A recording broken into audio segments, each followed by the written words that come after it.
Hello and welcome to Friday. I mentioned something that I wanted to talk about and something that I've been watching a little recently, and that would be not this show, but very related to this show. I'm talking today about The Legend of Korra. The Legend of Korra is a sequel to Avatar: The Last Airbender. It's growing up, like, this is one of the shows that like my family loved, and yeah, it's a really important show in like children's animation as well as it aired on Nick. It dealt with war, genocide, and what is this rated? Like, it dealt with race, and this show is rated. This is not rated. Okay, I'm assuming it's for like. This is not rated. I'm assuming it's like Y7. And having a show that deals with all of that is super super wild.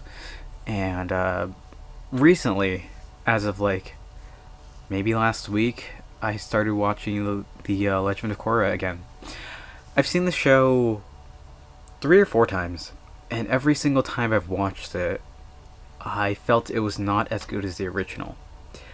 However, I watched a couple episodes a few months back with a friend, and I was like, this show is pretty good. Like, the first season starts off very strong, and I was like pushing myself to watch it, but I wanted to watch it with them. Eventually, I got their permission and blessing to watch it on my own, so I did. And that's what happened these past couple of weeks. Um, yeah, this show it deals with the same concepts, but it's wild to see how a show like targeted for kids like still deals with very heavy themes.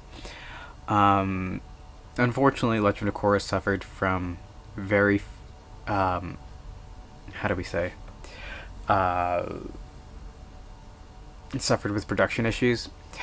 Specifically, that seasons 2, 3, and 4 were all being worked on simultaneously.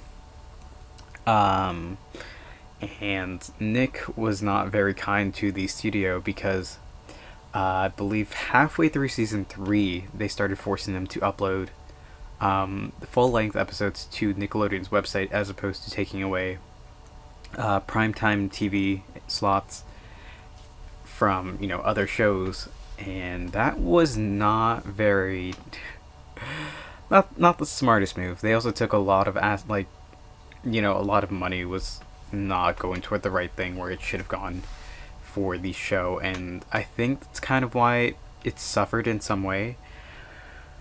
But yeah, I just have the Wikipedia article for a quick summarization for things that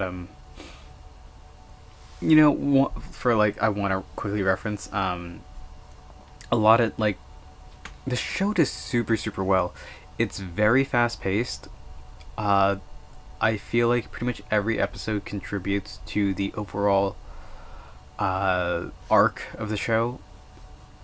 There's like one episode that's a recap episode that happens in season 4 that, if you didn't watch it, you're fine. It's just like a flashback kind of show thing. But every episode is just like, it's just story beat after story beat. It mixes in comedy with drama very well for a children's show. I won't go too much into plots or anything, but it's a very well done show. I know a lot of people really, really love the original, and it still holds up very well today. Um, incredible show, and I suggest you watch it. Uh, One of the reasons I like it's a very important show. One of the reasons I really enjoy the show is because like growing up we would watch it on TV, and if we were out for whatever reason while a new episode was airing, we would take a VHS tape, put it in the VCR, set the time on the VCR to record at this specific time. Like, knowing how to program the VCR, I could not do that today. Program the VCR to record whatever's showing. That was such a nice feeling. Like, coming back home after that and being like, playing the VHS and be like, it's the show. We can watch it. This is way before DVR was even a thought in the mind. But yeah, I think this show came out, 2005? I have the Wikipedia article right in front of me. What am I doing? I could just click on, where is it? It's like the first line. Come on. Okay. Yes. The first show ran from 2005 to 2008. So yeah, DVR technologies were just emerging. This also came out in 2012 and ended in 2014, which is a very, very quick turnaround time for a show. That's 4 seasons. Granted, each season was only 13 episodes. I believe the first season was 12 and the second was 14, but later 2 were 13.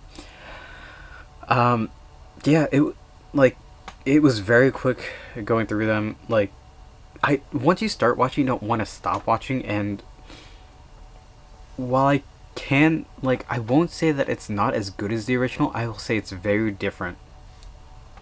It has to do a lot with the culture and, like, the personalities of the protagonists. Like, Aang, main character of the original Avatar: Last Airbender, he's a very passive character, and that's built upon the culture that's set in the show. He's very, like, doesn't want to get into conflict. It tries to be, tries to find the safest option, while Korra is a very aggressive person, and it's like one of the first lines in the show. Like, she's a strong, very powerful, very aggressive person.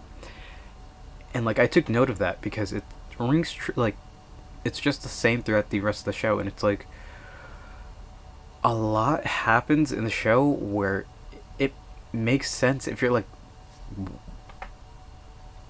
if you go into it without watching the original.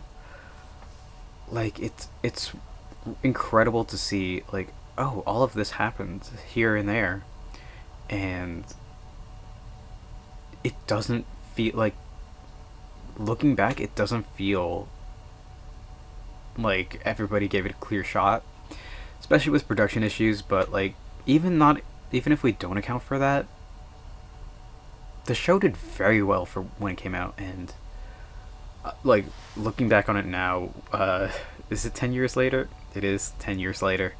Yeah, I'm super, super impressed with the show, and, like, happy that we have that it exists. That's all I can really say. I suggest you watch it and the original. It's always a good trip down memory lane, and if you haven't, it holds up very, very well. But unfortunately, that's what I'm going to call here for today. Thank y'all for watching. I hope to see you tomorrow, and until then, later.